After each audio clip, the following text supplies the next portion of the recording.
414-978-9500 or online at 1029thehog.com. Now, back to the Radiothon presented by Window Nation. You know, the Bob and Brian MACC Fund Radiothon is kicking it into high gear when we go to the bench to bring this guy in. Ladies and gentlemen, welcome back to the program. Jon McGlocklin. Good afternoon, John. How are you? Hey, Double B's. I'm doing great. And I haven't caught you every minute all week, but you've done some great interviews, and the one with Dr. Margolis just a little bit ago was outstanding. Great job. And he's really good. As we were talking to him, the good doctor, that is, he had a story about Pat Riley, and you were on a team with Pat Riley. I heard the story about Pat, and I was. The year before I came to the Bucks, I played for the San Diego Rockets, who are today the Houston Rockets. Right. And I had been expanded to them from Cincinnati because my coach went from Cincinnati to San Diego and picked me in the expansion draft. And so the year I was in San Diego, Pat Riley was a rookie on that team that year. And I recall him pulling into a practice that was not formal. It was not season yet, but it was early, almost season. And he comes pulling in his Corvette and his flat top. So now try to picture Pat Riley in a flat top and, of course, the Corvette. And then my comment to him was, so did you take a pay cut when you came to the NBA? We made no money, and he came from Kentucky. And he kind of smiled and laughed and didn't answer me. He, I don't know if you know this, he's in an episode of Columbo. Pat Riley is? The Lakers are. I did not know that. And they're at a shoot-around, and Columbo, for some reason, walks into the shoot-around. I don't know if he has to question the coach. Was one of them murdered? But it's Pat Riley. There's no doubt about it. I think they even say his name. Well, we've got Pat Riley, and we've got whoever the Lakers had at that time. But he didn't have a flat top. But he wasn't a good actor. He just kind of grunted his line or whatever he had to say, whatever the words were. Well, you know, Pat, for who Pat is, he's a great coach, and he's been a great president. He's been outstanding in all those areas. As a player, he was a good player, but he wasn't, top of the line by NBA standards. Certainly in college he was, but he was a good pro. And for him to be in L.A. all those years, they coached in New York, for him to be in those two cities with his style and who he is, it just was a fit. I mean, I don't see Pat Riley coaching in Kansas City, No. No. And he was, even back in the day before we all really got into the clothing thing, he always looked good in his clothes. He was out. The only other guy that I ever knew that matched him that was a big star, remember Lance Allworth, played for the San Diego Chargers. Yes, sure. Pro, yes. And All-American out of Arkansas. Those two guys could put anything on and look great in it. Just like Don Nelson could put on $1 million suit and look terrible. It was just, some people have that flair about them. I remember a Sports Illustrated article from, then about Walt Frazier that talked about his his platform shoes that had goldfish in them. Yes, I didn't know that one. No. I thought that was somebody from Studio 54. Oh, really? It could have been Walt. Who knows? Maybe. Southern Illinois. He played at Southern Illinois. That's kind of off the beaten path. And so did Dick Garrett, that played for the Bucks at the end of his career. And Walt Frazier, always had a style to him. And then all those years in New York, as that style grew, it got wilder and wilder. And then it was expected. And so all my years as an announcer, when we would go to the Garden in New York, Eddie and I, and then Paschke and I would sit. They put you right on the floor, right at the timeline, and to my right would be these movie stars. They would put them in seats. And then to my left at the table, just one person away, would be Frazier and Mike Breen, and they would be working. So the two teams for each, that's TV teams of me, Eddie, or me and Paskey, and then Frazier and Breen, they would be literally 4 feet away from each other. And so Frazier, even then and as of today, still has that flamboyant style. And at every game, they would highlight him and what was he wearing tonight and put it up on the big screen. And they still do it. What towns did you like to go to when you were doing road games? What announcers did you ever pal up with or hang out with in other towns? Or maybe had been teammates with at some point. Even that. Cool. Well, I especially the color analyst, I knew a number of the radio play-by-play guys that go way back, and that's where the really talented people go, is to the radio side. Those guys are awesome. Yeah, sure. TV's a crutch. In the early days, there was like no TV. Right. And I think our first year here, there was no television, and so radio was it, and that's why Eddie became so great. The picture he could describe, and all the sayings like the sky hook is his, the rainbow jumper's his.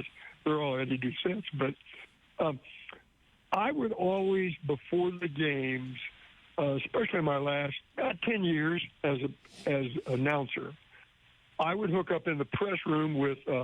We played the Knicks. Frazier and I would always get off to the side and talk. Tommy Heinsohn always, when it was either here or we were in Boston or New York, we would meet in the press room and sit down and just talk about the past, the present, so on. Jerry Sloan, I always looked up, and he came in the press room as a coach, and I would sit and talk to Jerry after he quit playing, and we'd go to Indiana. Larry Bird. These are all people that.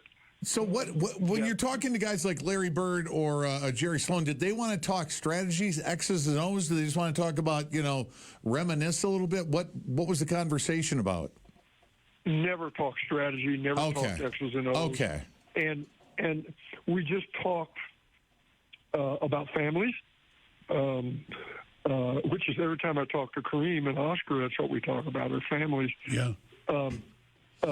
I talked to Heinsohn a few times about the series in '74 when they beat us in Game 7 here, but we beat them in that double overtime in Boston. We talked about that some, and he did tell me, the strategy he came up with was not to double team Kareem, let Cowens play Kareem, and if Kareem got 50, he got 50, but they didn't want Oscar getting 30 or McGlocklin getting 20 or 25 or Bobby Dandridge 20 or 25. And so in that case, we did talk about that. But in some of them, like Jerry Sloan, I go way back to even pre-college in an all-star game that I played in Huntingburg, Indiana. And was Jerry Sloan from Indiana? Pardon me? Was Jerry Sloan from Indiana? No, he's from Illinois, but he played at Evansville in Indiana. Okay. And that was a great team that he played on in Evansville. And I don't know if you know the story. After he became a coach, I don't know where he was in the process at the time, but he had accepted the Evansville college coaching job because that's where he played. And he then turned it down. 4 days later, the entire team got on a plane to take off, and it crashed and killed them all. Whoa. Oh, boy. And if he had taken that job, he would have been on that plane. That'll mess you up. He sure did. No, I mean, mentally. I never asked him about it. Yeah. Yeah. So, I would hook up with certain guys. Once in a while, Riley, although he didn't come to the press room much. He kind of stayed away from the public eye, but I would see him back in the hallway by the locker rooms. Jim Barnett, who has done the games for Golden State for many years, I played with in San Diego and then against him a lot of other years, and we would always hook up and talk. So the answer is kind of a yes with most teams. I had a chance to catch up with people. Tommy Heinsohn was coach of the Celtics when they beat you guys in '72 for the championship, and 74, excuse me. And I was never a Tommy Heinsohn fan because I thought he was kind of a jerk as a coach, but he was probably just a good coach, right? You know, he had a no nonsense. You know, he doesn't suffer fools well. And okay. And you know, I never played against him. I missed him, but as a player in that era, you know, he was an enforcer as well as a great player. Yeah. And tough guy, and coached that way too. But I found him when we would sit down, you know, as color analysts years later. I found him delightful. I enjoyed him. He always would reach out to me too, and but I think he was a great Celtic coach because Auerbach was that way also. Don't suffer fools. You know, do what you're told. Do your job. But I think players love playing for him. You kind of beat me to the punch. I was going to say I didn't like him as a coach. I thought he was a jerk, but I always thought he was a really, really good color guy on CBS. I thought he explained the game well. I think he did too. Now, however, when they had the Celtics on CBS, then he was extremely biased. And I did a number of national games, and I knew that when I did the Bucks, I could not be that biased. I had to be more neutral. But Tommy got away with it. Oh, really? Clear to everybody. No. But he did Miller Lite commercials too, right? He did. Yeah, he was part of Miller all Lite that. commercials. Tommy Heinsohn. Yeah, he was a likable guy when he wasn't the Celtics coach anymore. I thought. Exactly. I liked him a lot. Yeah. But, you know, when we played against him and he was a coach, you know, I didn't have anything to do with it. No, because he was a jerk when he was a coach, I thought. Well, and in that era, when he played and then when I played, you didn't hug each other after the game at midcourt and laugh. And if you did, your coach would fine you. But we weren't allowed to do that stuff. I mean, Tom and Dick Van Arsdale are, along with Sal Bando and Eddie Doucette, are my best friends in the world. And unfortunately, I've lost two of them. As you guys know, we lost Sal, and 2 years ago, we lost Dick Van Arsdale about 5 months ago. And but when I would go in and play with the Bucks, play against Phoenix, Dick Van Arsdale, or numerous other teams, Tom was on about 6 teams, Larry Costello told me, I don't want you going to their house and patronizing with them before the game, or I'll fine you. Yeah. And I went, okay, but I went anyway. But, Yeah, you know, the old guard, Heinsohn, Larry, you know, Richie Guerin, they looked down on that. You know, these guys were the enemy, and you got to treat them that way. I think there might have been a little more of that back then. Teams were more regional, you know, anyway. There was a regional draft when you were drafted, right? No, it had ended before I got drafted, Okay. 1 or 2 years before, because Oscar played for the Royals because he went to the University of Cincinnati, so he was a regional pick. And the NBA did that in those days to try to create local interest so they wouldn't lose their college stars to, you know, the team on the West Coast. Yeah. But then a year before I came in, they did away with the region, even though I was drafted by the Royals, which would have been my region. But they had done away with it. Yeah, all for nothing. Huh? Yeah. You also, that San Diego team also played with, who are also rookie, John Block and Toby Kimball on that team. That's a lot of familiar names, John. They were, and, you know, Toby came in the league the same year I did, and he became my best friend, and our wives were close. We were close as a family, and Toby and I roomed together that year in San Diego. We had to have roommates back then, and when I came to Milwaukee, we still had roommates, but Larry would assign them and move us around. With San Diego, Toby and I roomed together for the year. John Block, I think, had been a rookie, and that was his second year. So he, Block, and Don Kojas, who played at Marquette and grew up in West Dallas, they were kind of the stars of that team that year.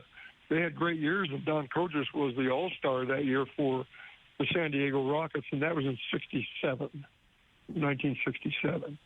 He was like one of the more experienced guys on that team, right? Don Kojas at that time.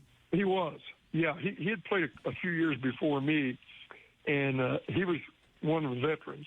And then I just spent a year there, and I asked the coach and general manager, Jack McMahon, who had been my coach in Cincinnati, who I liked a lot, but I asked him to put me up an expansion from San Diego, and I would come to either Milwaukee or Phoenix, which were the two teams.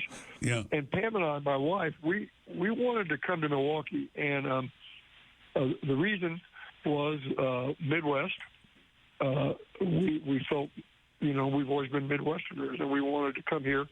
And then John Erickson, who had coached at UW, and I played against his teams when I played at Indiana, was the general manager here.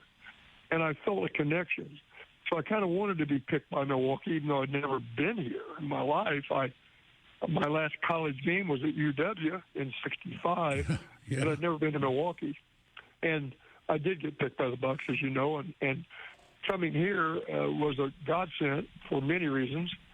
But Larry Costello kind of built the offense around me that year, and that's why I averaged almost 20 a game and had an all-star year. All right, let's be honest, John. If you'd gone to Phoenix, you'd won a championship there too, right? No. No. What?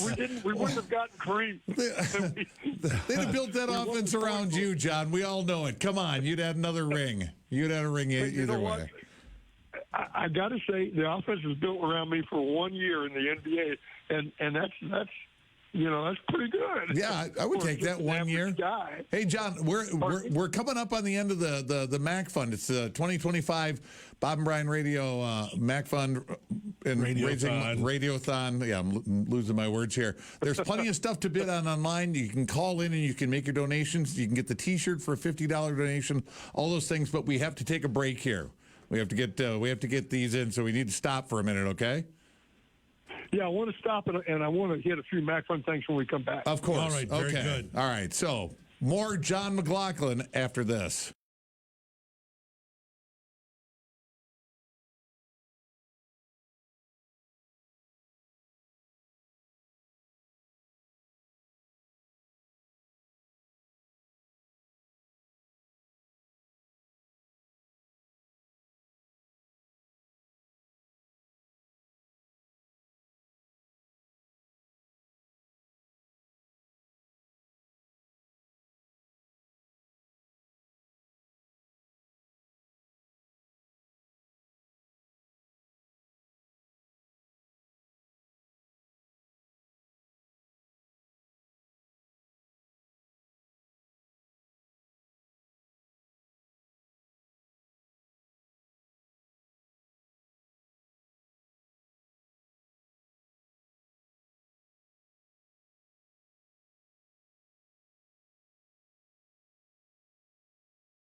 about this some in the past, but I don't know how many people would remember. But actually, when we decided to start, Eddie and I went over and met with Dr. Pinkel at Children's Hospital, who had come here to start the Midwest Children's Cancer Center, which carried on research.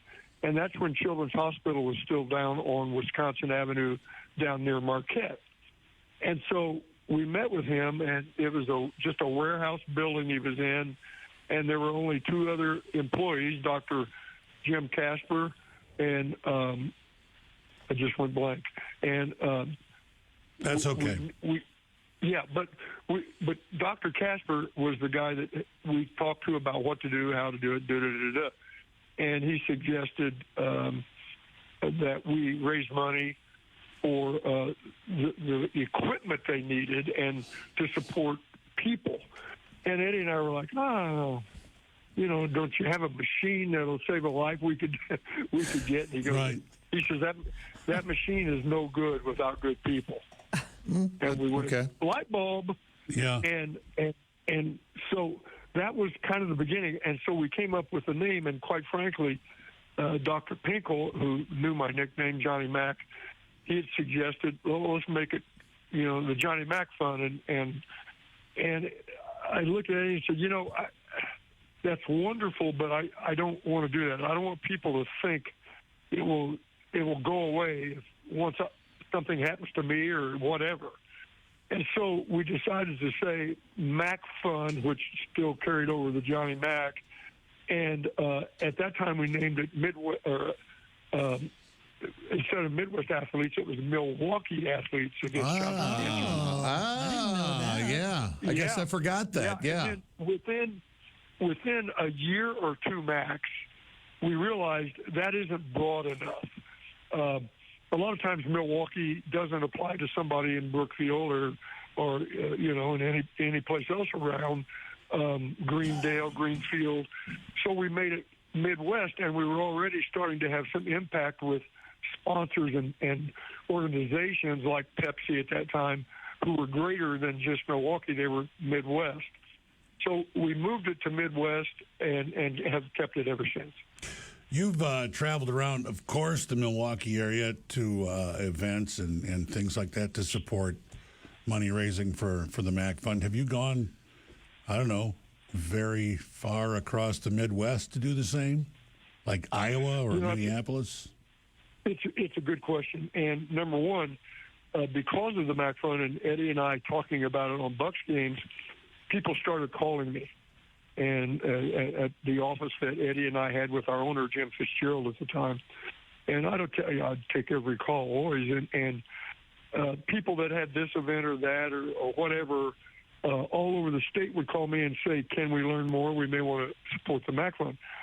So I would go to these places, and between the MACC Fund and the Milwaukee Bucks camps, basketball camps, which I did in the summer, for income, quite frankly, because we had to have off-season jobs in those days. You didn't have a $7 million contract your rookie year or anything, John? Yeah. You guys know this. My rookie year was $10,000. It was $10,000. Yeah. Hey, 10 grand. 10 grand. You were swimming in it back then, John. Come on. Well, I told you, I was offered $10,000 to coach and teach in a high school in Indiana, and the Cincinnati Royals paid me $10,000 to play in the NBA, and I got a $3,000 raise that at the end of that season because I played so well against the Celtics in the playoffs, and they gave me $13,000 my second year. Oh, right. Nice. So anyway, through the Bucks camps that grew throughout the state and then throughout the region, and then the MACC Fund, I got all over the state of Wisconsin, which was a thrill because, especially in the summer when I traveled for the camps, it's a beautiful state. I was in many, many of the cities, places I wouldn't have seen otherwise. So, Bob, to answer that question, I was all over the state for sure. Then we started getting contact from organizations or people from other states. Like we ended up having the Trek Ride in Minneapolis for a couple of years. We've had things in Chicago. But for us to try to go out and really develop in those other states, we have not done that. And and found that even when we did some events in those, it's difficult to do if you don't have an everyday presence in those states and those communities. All right. So the answer is not so much, I guess. Not so much. Not so much, because right? We learned it didn't work, and I will tell you this. I can think of calls from Indiana, Michigan, and Illinois from people in organizations that, and I took the calls because we didn't have a director in the very early days. It was me. And they said, well, how do we have a MACC Fund? How do we start a MACC Fund in those other states? And my answer was candid and truthful. I said, I don't think you can, because to have what we've built here, one, you need, well, I say this because it sounds wrong, but you need someone of visibility and notoriety to lead it. And God gave me that position with the Bucks through radio and TV and the notoriety. And then you need all the other things coming together with the Cancer Center and with the community to pull it off. And I said, we can't come to all your states and do that. We're trying to make it as big and as good as we can here in Wisconsin. And so I don't think any other state has ever done it. In Massachusetts and in the Boston area, they had the Jimmy Fund, which was started in 1948, and Ted Williams. And that was really, that's successful, right? The Jimmy Fund is a big deal out east, correct? Big deal. Yeah. Big deal. And we went out and visited them, meeting a couple of MACC Fund people. We went out and met with them twice in our early years and came away with knowledge. And after our second year, they said, my gosh, you guys should be quite proud, because it took us longer to get to where you are now. It took us longer than that. And we thank them, but we learned from them. And they today are really more raising money for adult cancers, but they still use children's cancers as the lead, is how I believe it. But they're very well known in Massachusetts. You said that in that first meeting that you had with the doctors, that they said we need equipment. They literally needed everything, right? I mean, they needed everything. Tape dispensers, staplers, whatever. Yes. I mean, pick the most rudimentary thing. You guys really started with nothing at the MACC Fund, right? Correct. Bruce Comita was a doctor there. Dr. Jim Casper was on staff there. We got to know them, and they were our MACC Fund people. But then Dr. Donald Pinkel, who came here and started the Cancer Center, he came from St. Jude's, and I asked him, well, why did you come here? He said, because the childhood cancer rate is very high here. And I wanted to come here and start a synergism of research and treatment.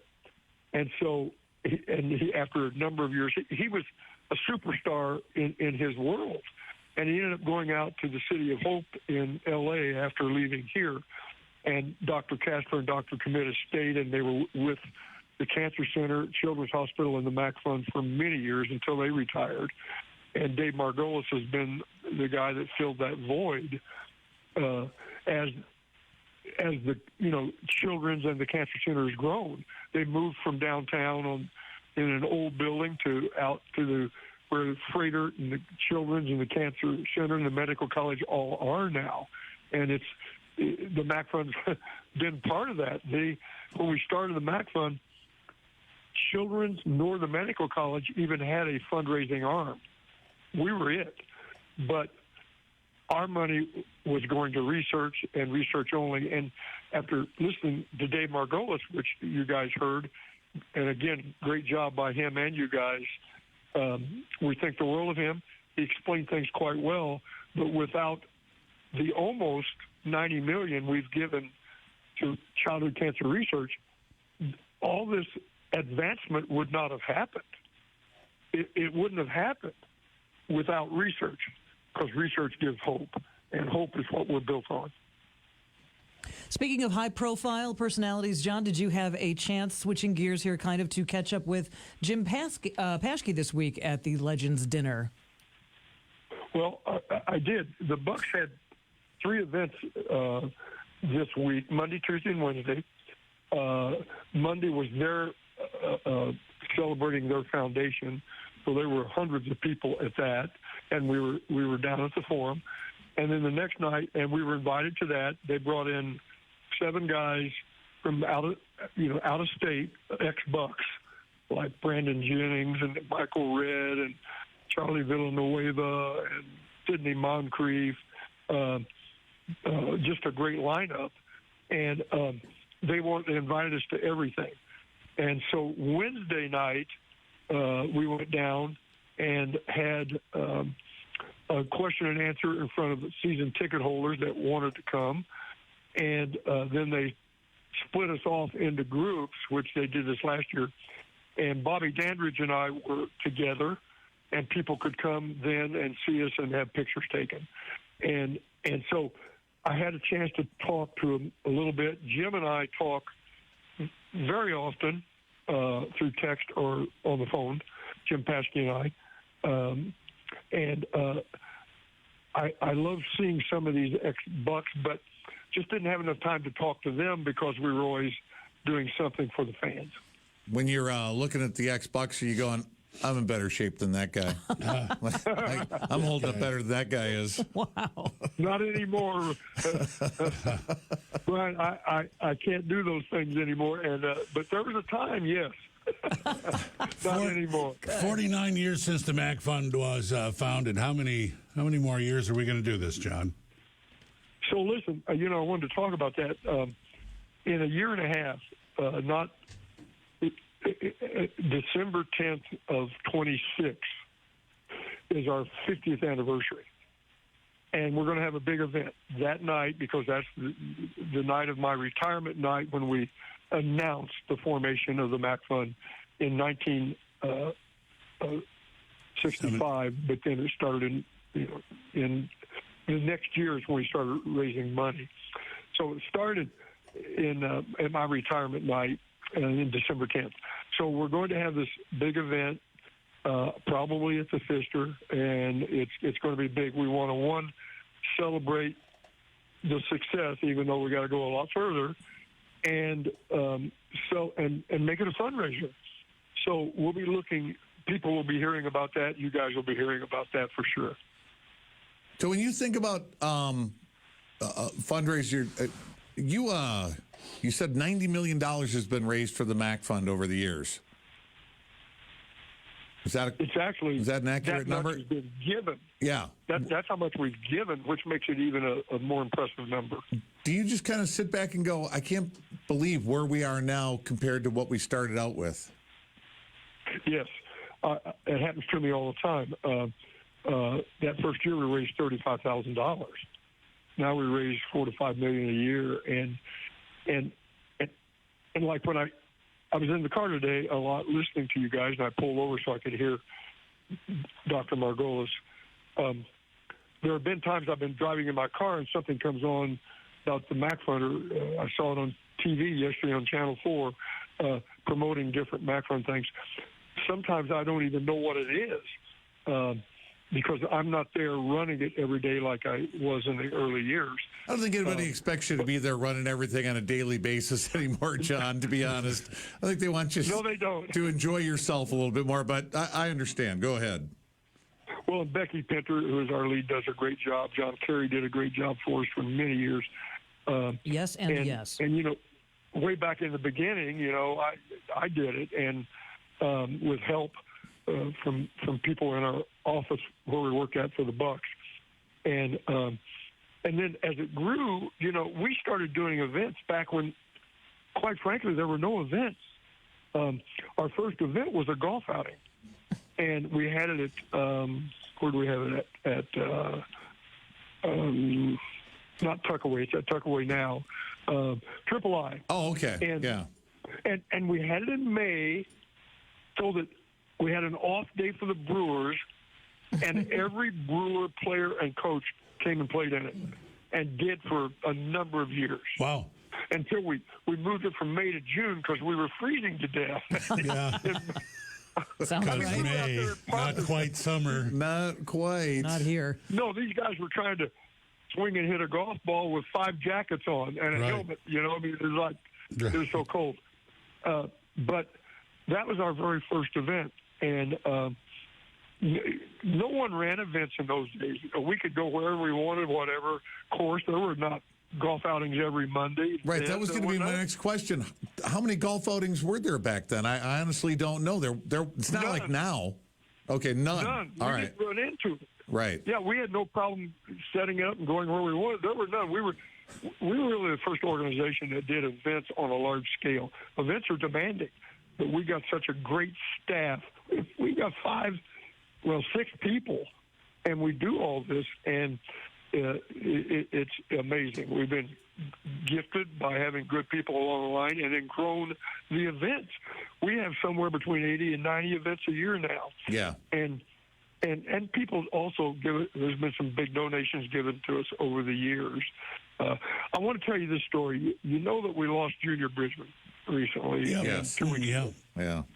And that's a blow to us all because that's one of the finest men I've ever known in my life. And I said to one of the interviewers that they all came after me, and I said, I'll do this for Junior. And I said, if you were offered $1 million to say something negative about Junior Bridgman that is true, you're going to lose the $1 million because you couldn't say anything negative about.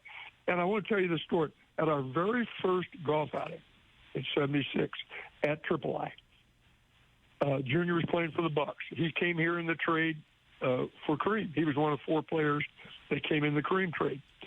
And I asked him, would you come out and play in the golf outing? He said, John, I've never played golf in my life. I said, I know. Would you play? Junior Bridgman, who was ego-less, came out, played in the golf outing with all these Brewer players who knew how to play. His first shot off the tee with everybody around went 10 feet right to his left. Okay. Almost, yeah. And since then he became a good golfer, and he continued on and played in every golf outing. And that was his first time to ever play. How many people would do that, especially when you're known? Junior Bridgman. Yeah, Well, nobody. you would know better than us because athletes have egos, right? I mean, That's my point. You don't want to go out and embarrass yourself in front of a crowd. You've got your own pride. No, nobody would do that. Hell, disc jockeys won't even do it, and they have absolutely nothing to be proud of or anything like that. So if we introduced you in the future, John, as the inventor of the golf outing, Yes. would that be accurate? Well, I think so. I mean, maybe there's somebody listening that has some other charity. Like I did things for prevention of blindness and Easter Seal. I'm not aware that there was any golf outings in 1976. All right, very good. And you're right. Now there's $1 million of them. Yeah, everybody has a golf outing. John, we got a break. You gonna stay with us for a little while yet? And you guys have a golf outing for the MACC Fund. That's fantastic. We do, but it's kind of like I feel like we stole your idea. Like that was your thing. Parlayed. Yeah. Yours is unique, and we can talk about it. I'm with you. I'll hang on. Okay. All right. Stand by, John. It's the MACC Fund Radiothon on the Hog. Bob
Buckley's Total Basement Finishing. Quit bucking around. Take your party underground at basementbuck.com.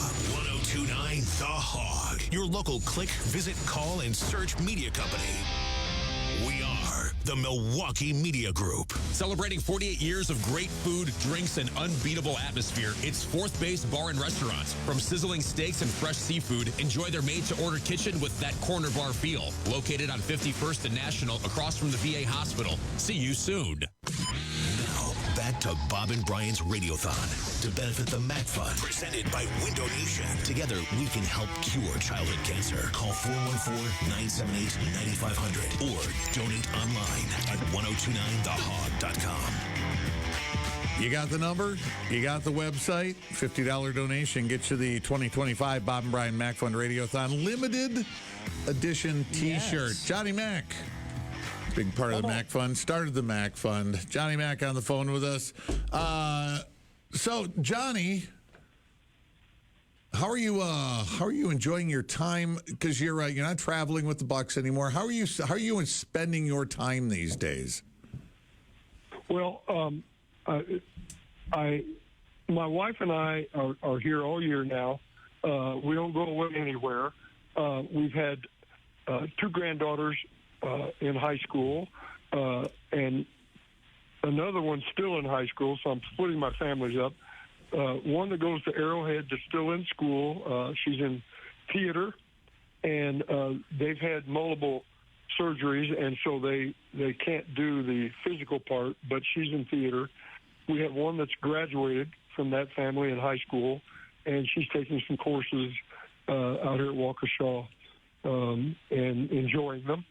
On the other family, my daughter's children, they're Telemarine High School. One's a freshman, one's a senior.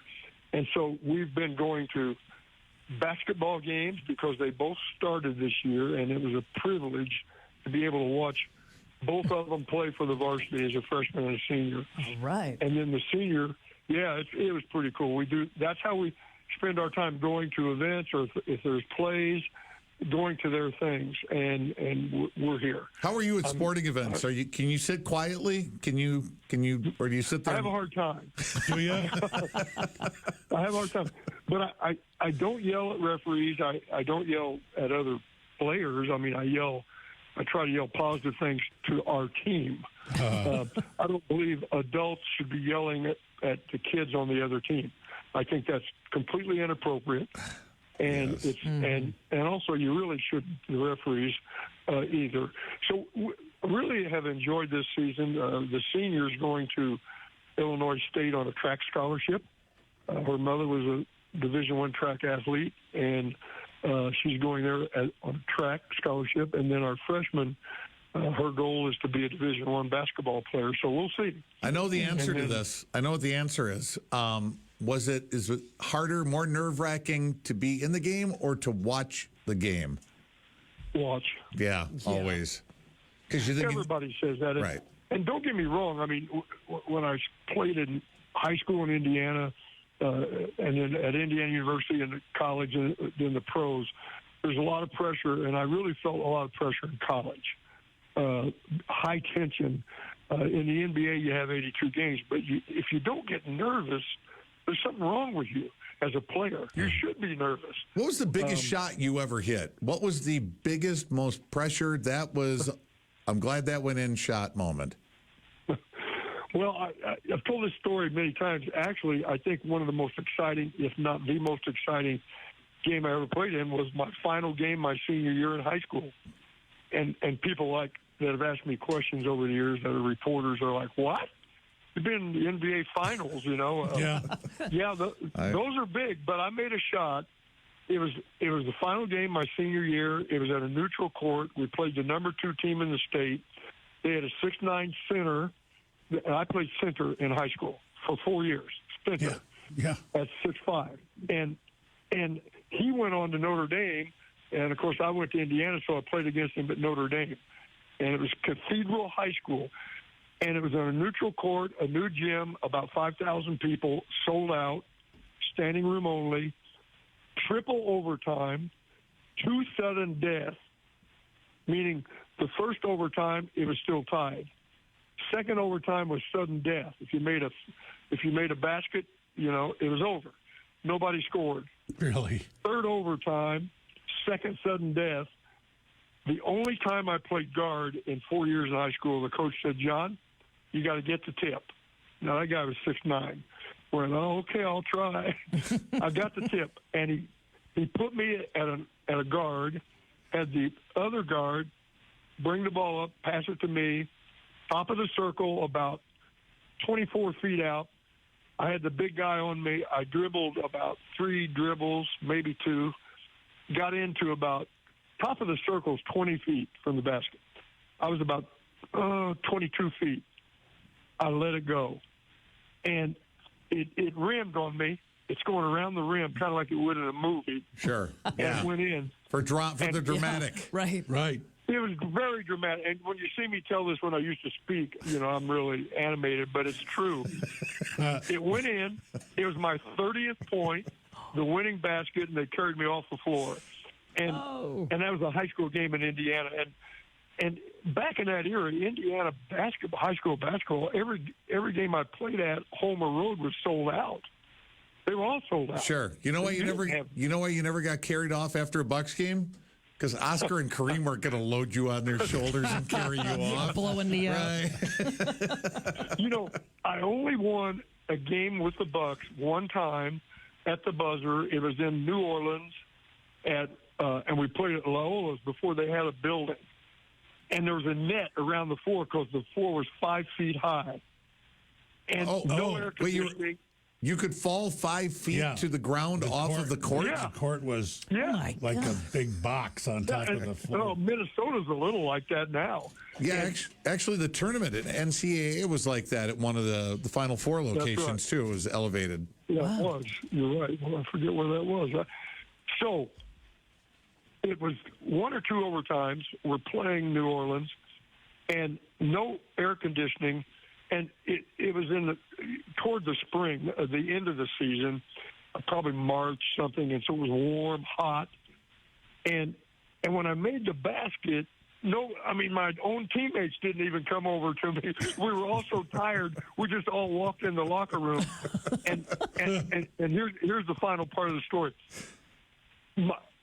My trunks were so wet from sweat that the string broke and they were falling off of me.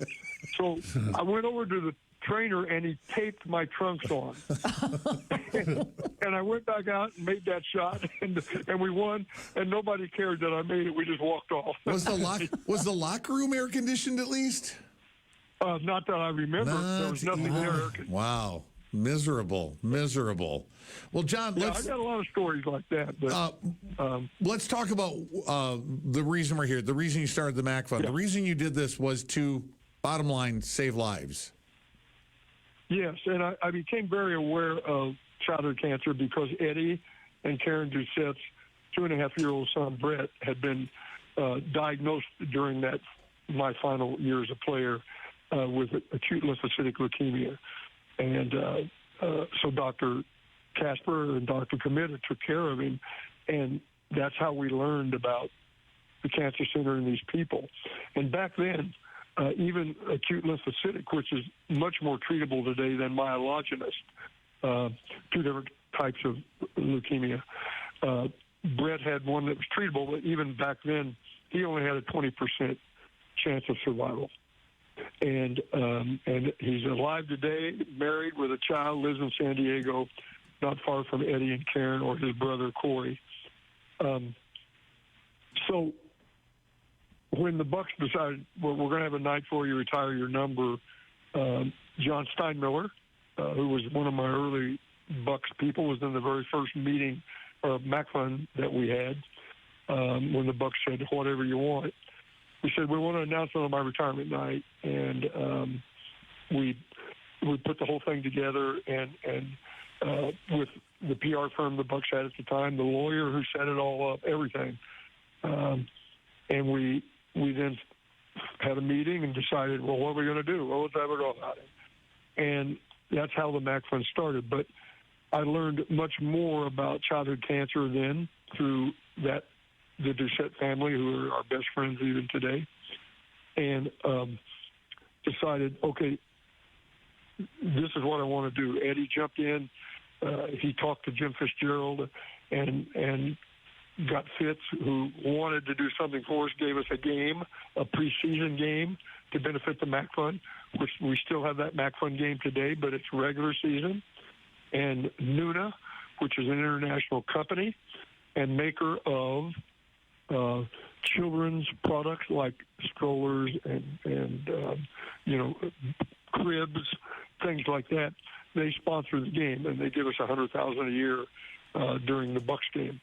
So time just started going on and on. And Eddie and I would go on radio and TV and talk about it, and people would start calling and started calling. And Johnny Mac, will you come and talk to us? Will you do this? Will you do that? And I did, and we just grew it. And then eventually, after a couple of years, I needed help. Hired a part-time director, a young man out of college with a fraternity that had done something for the MACC Fund. And then, as time went on, we needed a full-time director, and then we needed staff, and it just kept growing. And it's been the privilege of my life to have the MACC Fund. And without the Milwaukee Bucks and the Forum and the limelight of athletics, we wouldn't have had this success. And it's still going today. It's God-driven, no question about it. And I pray that someday, and you talked to Dr. Margolis about this, most of these childhood cancers can be cured. They're certainly getting better. The treatments are better. The protocols are better. The side effects aren't as bad, but all of that still goes on. And then we branched out, as you talked about, with sickle cell anemia, and a lot of the research has benefited that, and now they've had great strides in sickle cell. And then we also support the blood disorders through research. So it's a great story, and I'll finish this part of it with this.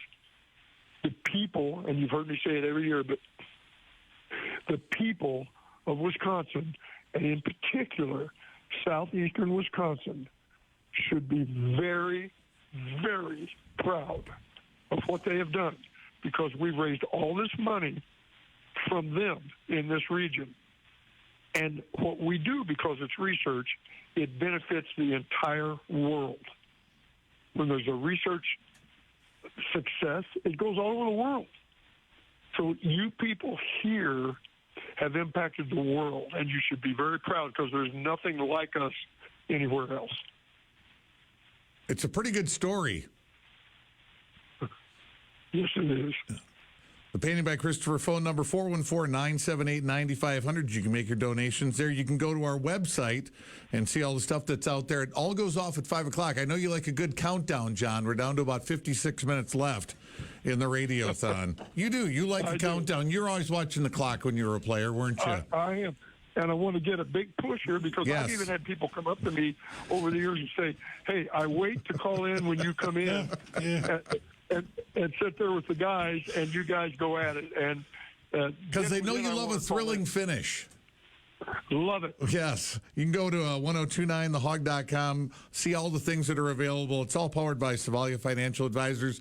John, let's take a break. We'll regroup. We'll talk more in just a few minutes, okay? It's the Bob and Brian MACC Fund on the Hog.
presented by Window Nation. Call 414-978-9500 to make your donation or go online to 1029thehog.com. Now, here's Bob and Brian. This thing is wrapping up at a very rapid rate. And how? 40 minutes left for you to go to the website or dial the phone number that you just heard, bid on the stuff that's out there. The auction goes until 5 o'clock. Now, you can donate all weekend long. That'll be active and up and running for you. And Jon McGlocklin, of course, is joining us. Welcome back, John. Thanks, guys. I always enjoy this few hours I spend with you two and the job you do for us, because we don't know who all we're reaching out there. And I would just say to all the people that listen and donate, thank you with all my heart. But more importantly, just think if you have a child or a grandchild that will get cancer at some point, you're going to really be grateful for all the money spent and all the research done to make all the protocols better and more successful. Well said. Thank you. John, there's a new auction item this year that has never been auctioned before. Go ahead. Just wanted to tell you about it. Did you drink a lot of 7-Up in 1976? In our bicentennial? Yeah, it's our country's bicentennial year. No, I didn't. That's okay. Well, Bob did. That's okay. I drank enough for everybody that summer, John. Yeah, John, Bob. Well, at least Bob and Brian were around. So was I. Yes. I bet you weren't. Oh, I was. Why did you drink so much 7-Up, Bob? Well, because I loved my country, Brian. I loved the United States of America. And John, in 1976, I don't know if you remember this. Maybe this will ring a bell. The 7-Up company decided to. Well, it was a bicentennial year. 100th anniversary. So 7-Up printed cans. There was one for each state. There were 50 cans. Each state got its own can. Yep. And it has the state motto, the year it became a state, and the capital in the little information box on it. It has a picture of the state. But if you turn the can around, it had part of a puzzle.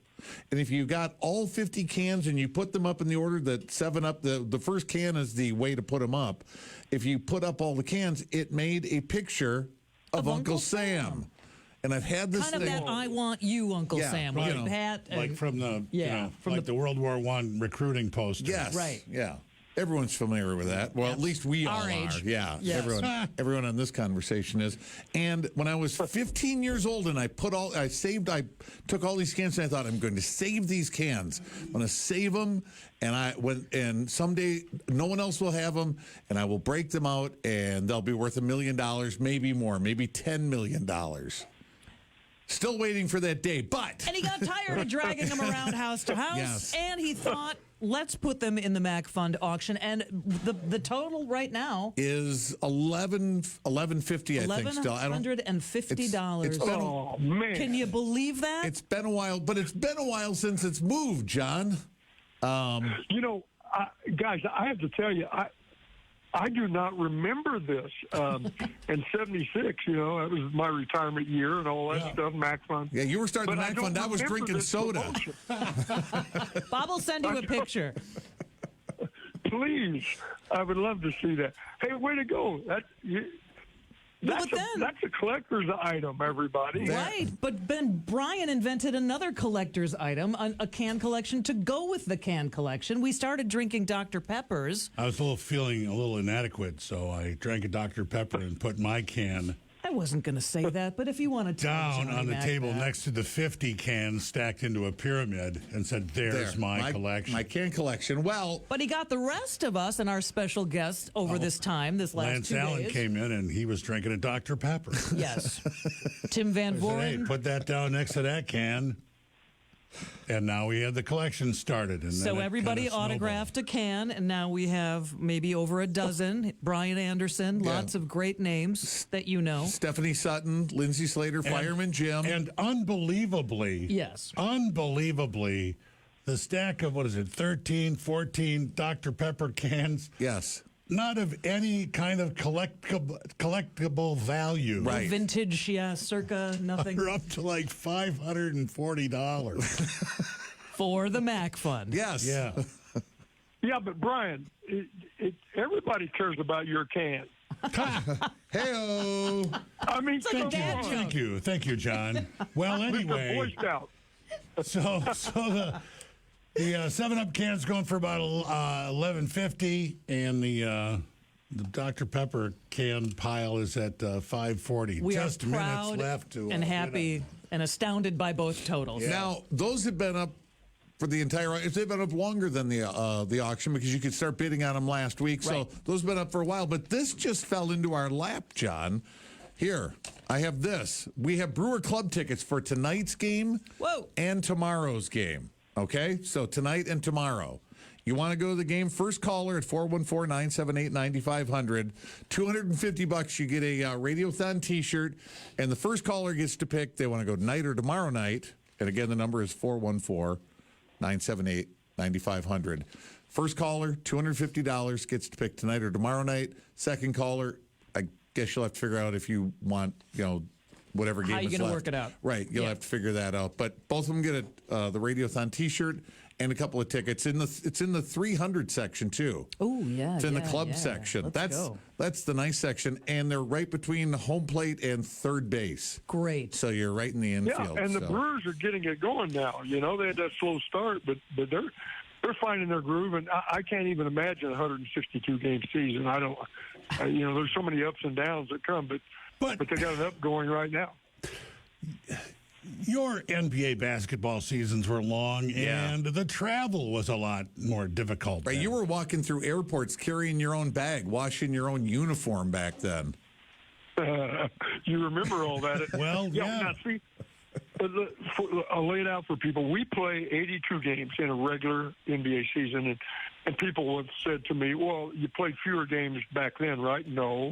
It's always been, I think, 82 since the NBA started in, 1958, something like that, 82 games. And then, of course, baseball, 162 games. But what they do, and I used, matter of fact, besides Sal and I would talk about this, I've had a few conversations with Uke before and we lost him, but with Bob, and about how those guys would go out as an announcer in particular, like Uke did, and do every game. I once we got to the point that I was doing all 82 toward the end of when I stepped down, I couldn't comprehend doubling that and doing that many more. Yeah. And baseball's a longer game, basketball's shorter, and in basketball, because of the speed of it, it kind of takes care of itself. As a color man, I didn't have to have a lot of fill. In baseball, you do. So I always found that the announcers in baseball are remarkable, and of course, Uke was one of the great ones. And over years, if you go way back, guys, but even before TV and gals, the radio games in the NBA and in baseball, those are the people, the announcers that became the legends over time back through the years because it was on radio, and baseball is a great radio game. Oh, yeah. It's great to have on in the background. Yeah, with the stories and whatnot. There was no such thing as load management when you were playing basketball. That's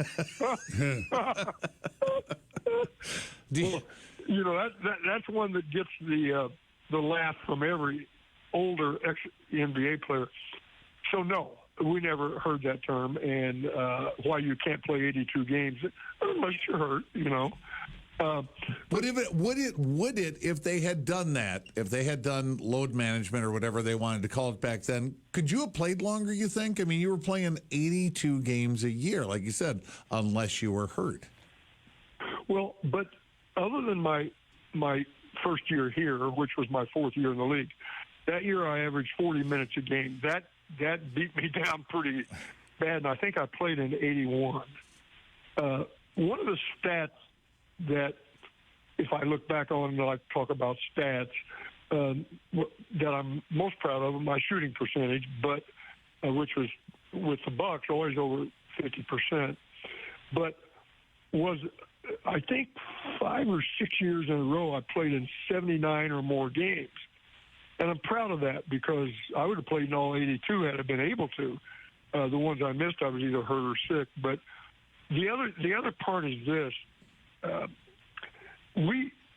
And this sounds, I don't know how it sounds, but we didn't have millions in the bank.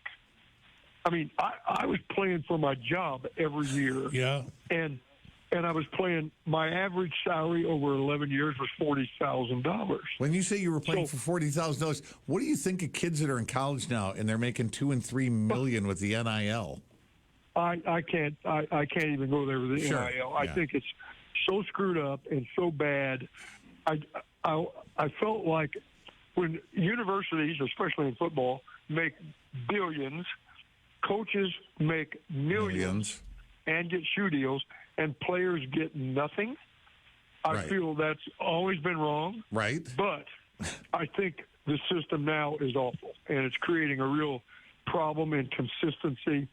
And I think there's got to be some modification because this is no good. All right. I'm sorry. I loved it as a college player getting some money. Yeah, I would have loved it. Yeah, might have changed things a little bit. I'm sorry. Back to your. I was only making $40,000 a year and playing for my job every year, or was it $10,000 a year?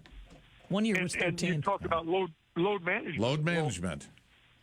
One, I wanted to play every game and every practice. That's how I was built. I loved it, and I wanted to, and most of the guys did. But the other thing is, you played out of fear. You didn't want to lose your job. I didn't want to lose my starting job to anybody. I didn't want to lose the amount of time, so I wanted to play, because again, you didn't have all this money in the bank to be secure from. Oh well, I played 5 years and I've got $5 million in the bank. I'm okay. We didn't have that, so load management to us is almost comical. Who was the highest paid player when you were playing back then? Who would have been making the most money? Probably Kareem. Okay. Probably Kareem. In the NBA, Kareem was the highest compensated player at that time? Well, I don't know about the whole NBA, but I would say so, and if he wasn't, he should have been. Yeah, well, when he came in, what he did for the NBA and the notoriety and the exposure went off the chart. And Oscar, who in a different style, a different position, was every bit as great a player as Kareem. But, he'd already been in the league for a while, and I'm sure he was only making, at the very end, if he was making $250,000 or $300,000, I'd be surprised, because Oscar retired in 75, and he probably wasn't making but a few hundred. That's what it was then. So I don't know who would have been paid more at the time. Russell had retired by then. I don't know if he would have been there. Wilt, when he was playing, they probably got the biggest money, whatever that was. Want the four highest paid players in 1976? We all do, yes. Year you retired? I have no idea. Number 4, Rick Barry, $237,500. John Havlicek at number 3, $250,000. Spencer Haywood was second, $302,000, and Bill Bradley was the highest paid player, 1976, $325,000 a year. Well, and Bradley's because he went to the Knicks and he came in out, from Princeton. He went 1 year as a Rhodes Scholar to Europe and then came and played. And I'm not sure of this, I think his first Knicks game, we played against him. He played against us. And I remember from the hype, I took a challenge at him. I was like, no, I'm going to show him who can play. I remember taking the ball away from him at mid-court and scoring. And when he first came to the Knicks, it was big hype. And he was with the Knicks, so he got bigger money. He wasn't the player the other three guys were. But he was a great player on their Knicks teams. And once they moved him from guard to forward with Dave Buescher, that's when he really became an effective NBA player, and that's when they had their championship teams with Buescher and Bradley at forward. So he took a pay cut to become a senator, right? Oh, yeah. Oh, yeah, sure. Big time pay cut. And, he was very involved in the Players Association as a player. He was a unique guy. I got to be with him quite a bit. at our player meetings because I was a player rep, and I really enjoyed him quite a bit. And you knew that there was bigger things in store for this guy. You just knew it, like being a senator. You said you enjoyed your time with him. If you're really old school, John, you hated him all the time, no matter what. Oh, yeah. Well, yeah. The time with him was mostly after we had retired. But I would see him at games or this or that, different things. As a player, in the off season, we could be friendly with all these guys because they would all be at these player meetings when we would go to different islands usually. And, I got to be very close with John Havlicek in the off season.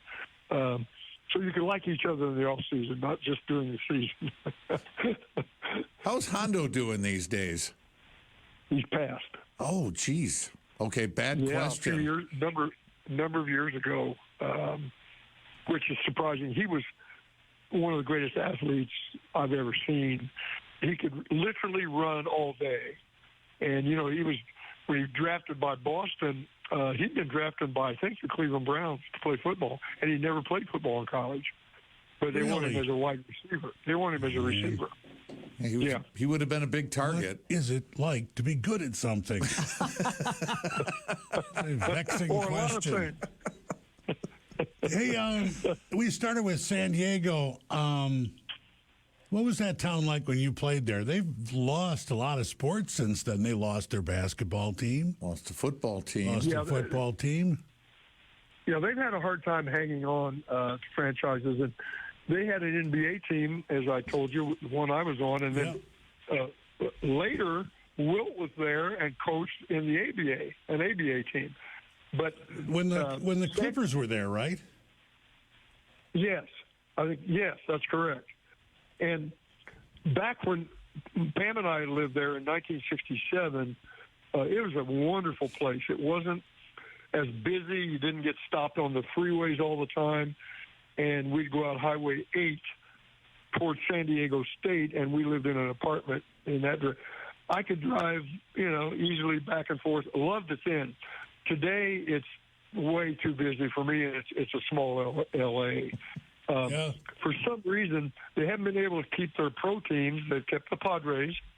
And I think, I don't know, maybe because everybody's from somewhere else out there, and there's so much to do outside of sports, volleyball on the beach, going to the beach, kayaking, whatever. But they have lost some major franchises. Yeah, they don't really seem to care about football or basketball. And the Chargers were there for years. And, and they were there when we lived there. And I touched on this a little bit, but we stayed in coincidentally, an apartment complex that Lance Allworth and his wife Betty were in also. And he was a great receiver for the Chargers. And then a number of the hockey players that played for the Gulls lived in that complex also. But as you know, was that an AHL? What was that? WHA? Yeah, it was not NFL or not NHL. Right, NHL. Yeah, it was not. It would be a farm club, I guess, or a different league at the time. I don't recall that. All right, John, we're getting down the last 20 minutes of the Radiothon. Phone number, the Painting by Christopher phone number, 414-978-9500. You can go to the Savalia Financial Advisor 1029 The Hog board where everything is up. I sent you a picture of the soda cans, by the way, if you want to check. If you want to check and take a look at what we're talking about here. We have to take a break. When we come back, we'll go on our big push to finish this thing up, okay?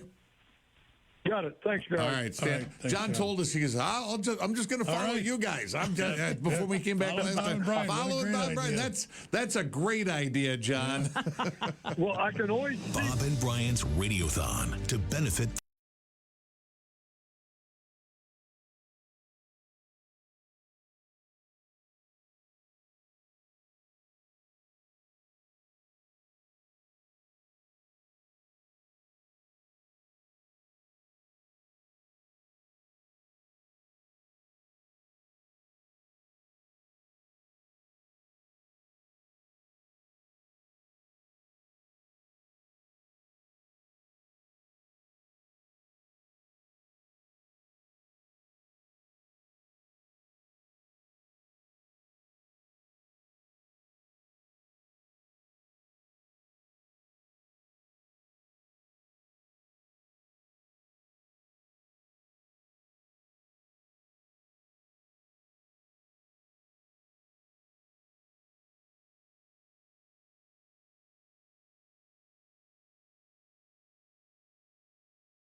us fight childhood cancer by donating to the MACC Fund at 414-978-9500 or online at 1029thehog.com. Now, back to the Radiothon presented by Window Nation.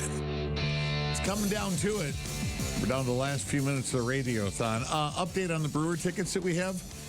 The tickets for tomorrow night are gone. Those have been claimed already. But we still have 2 tickets in the club level for tonight's game.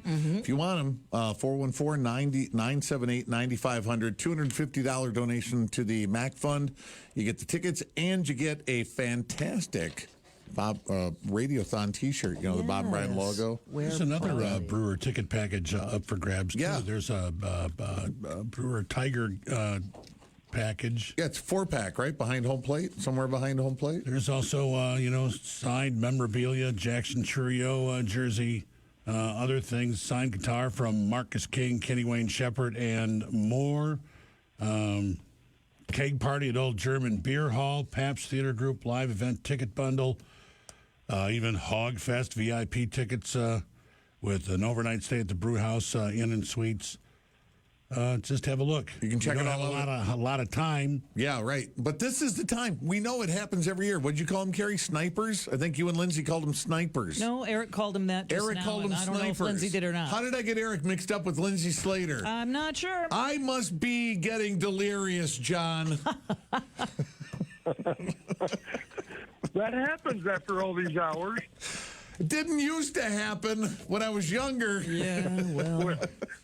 Yeah, well, you got a lot more coming your way, man. Let me tell you. Well, all right. If you say so, I believe you. Right. Yeah, that used to be and isn't anymore, right? Yes. Jon McGlocklin joining us for the last few minutes of the MACC Fund Radiothon. John, thanks again for doing this. I mean, you have done this for a lot more years than we have, out fundraising, talking to people, shaking hands, going to dinners, explaining to people what the money's for, asking them for money, all of those things. Thank you very much for all your hard work over the years.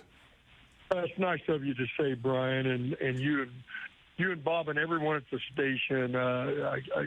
You've been there every year. I love the term loyalty and commitment. Those are two that go together in my mind, and you guys have had that, and thank you. But for what I've done, it's been a God-given gift. It's been a privilege for me to be able to do this all these years and continue to do it and save these kids' lives and these parents and these grandparents. Childhood cancer and cancer in general is destroying, and so is sickle cell and of course blood disorders, and we're fighting all of those. And I guess I would say this: there are so many Bob and Brian fans out there, which is all you people at the station, but Bob and Brian are the front. And there's so many of your fans, and I tell you this every year, whenever I've been on with you for years, even at times I was on with you, and it wasn't about the radiothon. It was about just talking MACC Fund and talking fun. And then I'm out in the community, and the amount of people of very, very varied variety that come up to me, men, women, blue collar, white collar, you name it, and say, hey, I heard you on Bob and Brian, and they're fans of you guys. It's remarkable what you've accomplished, and I tip my hat to you for that, and I thank you for it, because of that relationship with your fans. That's helping us raise this money today. And I guess my last charge would be to everyone listening. I know you're Bob and Brian fans, and if you haven't given yet, please give in their name for the MACC Fund. Yeah, if you're going to run up to Jon McGlocklin and say hello, you should at least tell him about the donation you made. Painting by Christopher phone number, or go to the website. The number again, 414-978-9500. The website, 1029thehog.com. I want to talk about the money that's raised here, John.